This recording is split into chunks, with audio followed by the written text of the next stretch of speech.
Welcome to another episode of Beyond the Final Whistle with myself, Usanani Mangisa.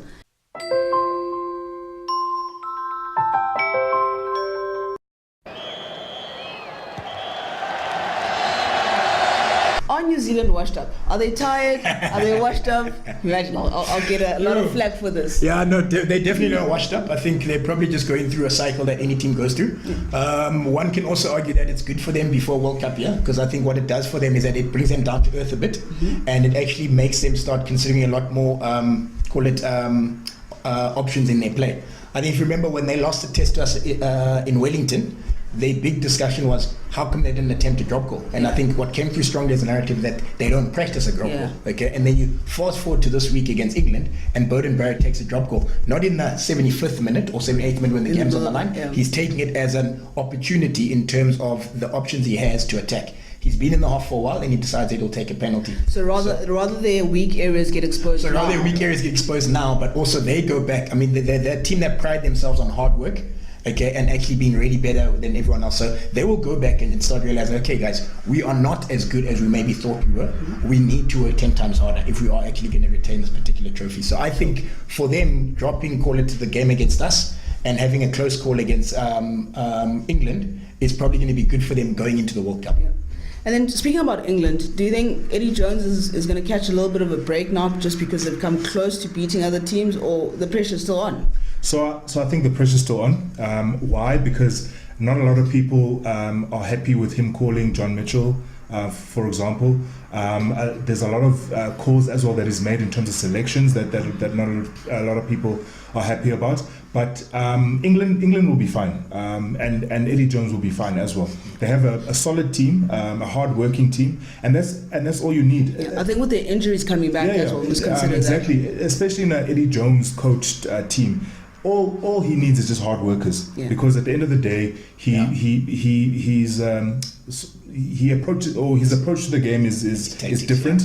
You know, all he needs is hardworking guys like Maro Itoje, and this new kid Underhill. You know, so and it's quite exciting to see what they're doing on defense now with I think John Mitchell's made a big difference.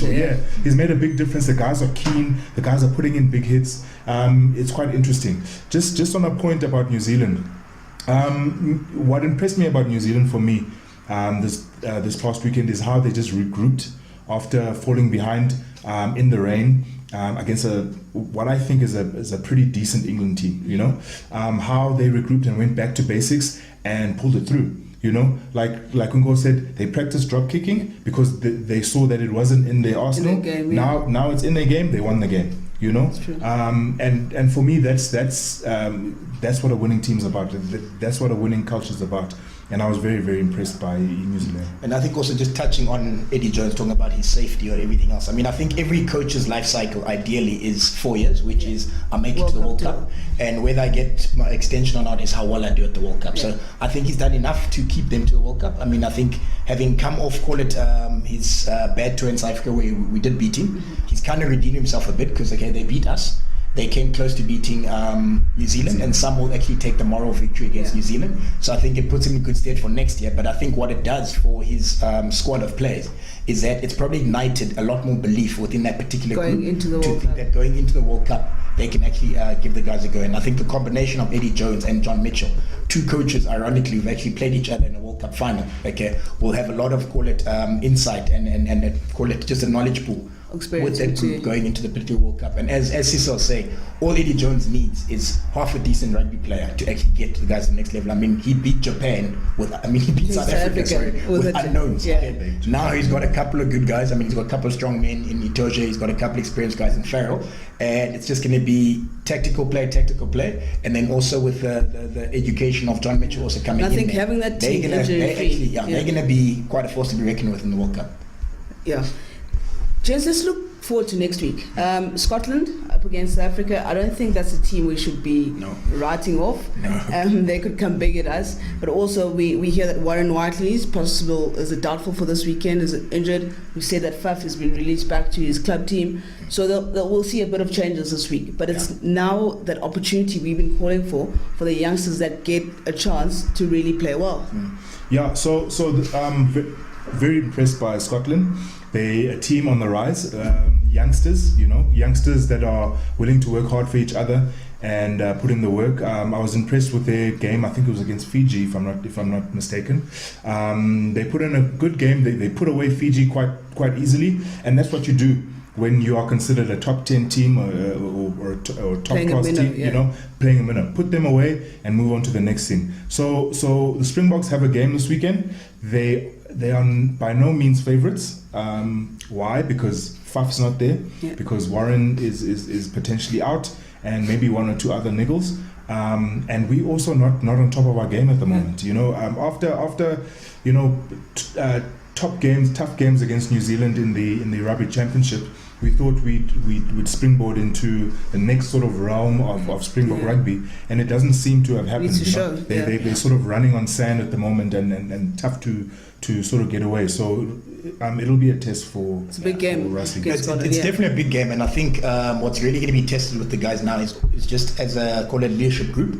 Because as I say, we really don't have consistency of wins. So yes, we escaped against France, but in the 11th hour, we haven't really built up winning momentum. So we go into this Wales game probably with a more sense of, look, we should beat Wales, but we need to work really hard in beating Wales. Yeah. So when you look at the personnel changes I think are going to happen, I mean, my assumption would be that Sia will probably move 7, and then Francois will go in at 6 and Dwayne will go 8, so that will be that particular change. Okay. And then from a scrum off side, I'm hoping he plays Ambrose Papiri as a starter. Yeah. But he'll most likely start with Ivan van Zyl, and that will be your team for that particular week. But what I'd really like to see on my side, I think two big things I'd really like to see. I'd really love to see Sia finishing a game, leading it, okay? Because again, I mean, the France game was also another call it clutch game where you needed leadership, and he wasn't there at that particular time. So I'd really love to see Sia playing the full 80.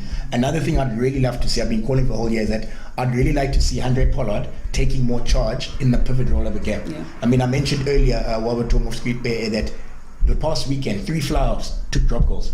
Owen Farrell, Bowden Barrett, and even the French guy Lopez, throughout the whole season, Handré Pollard has not looked like once to take a drop goal, So drop goal is just one of the many things he needs to assert himself in a 10, who's your quarterback for the team, to just marshal and control the game. So I'd really like to see him step up on that particular role, because when we go into the World Cup, those particular calls, as in, okay, I'm the pivot, I'm in charge, so give me the ball. And I also like to see Elton get a bit of a run, more than 10 minutes maybe. Yeah, I mean, a lot of people are against Elton even being in the team. It's quite. But you don't get to Super exactly. Rugby finals in a row. Elton's just been unlucky in many things, especially this season. He had a pretty full season last year where he was starting most of the time. This year he just hasn't gone off the mark in terms of international rugby. And it's also another situation, just like Ambrose, that Elton, yes, has the experience, but he hasn't had the game time. He played in the Currie Cup, the last sort of couple of games in the Currie Cup, but that's not enough, especially in tight situations like we saw, even though he came out on top, the situation that the Springboks were in against France. That was a tight situation, a high pressure situation that needs someone who's calm, who's confident in their game, and I don't think Elton's confident in his game at the moment.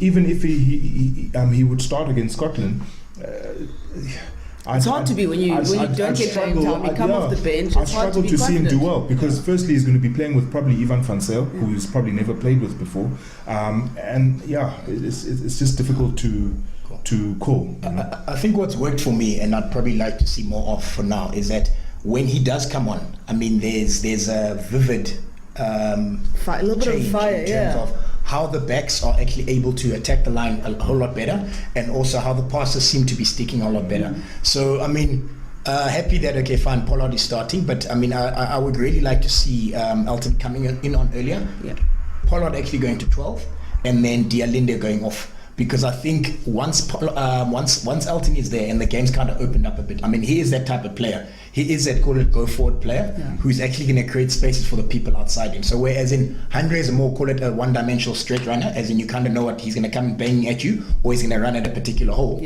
Elton is going to run into different spaces, but also he does a lot with his hands and the ball. So you don't know whether he's going to play short or he's going to play long. Keeps the opposition guessing. Keeps the opposition guessing. I mean, he was brilliant when he came on against the All Blacks in Wellington.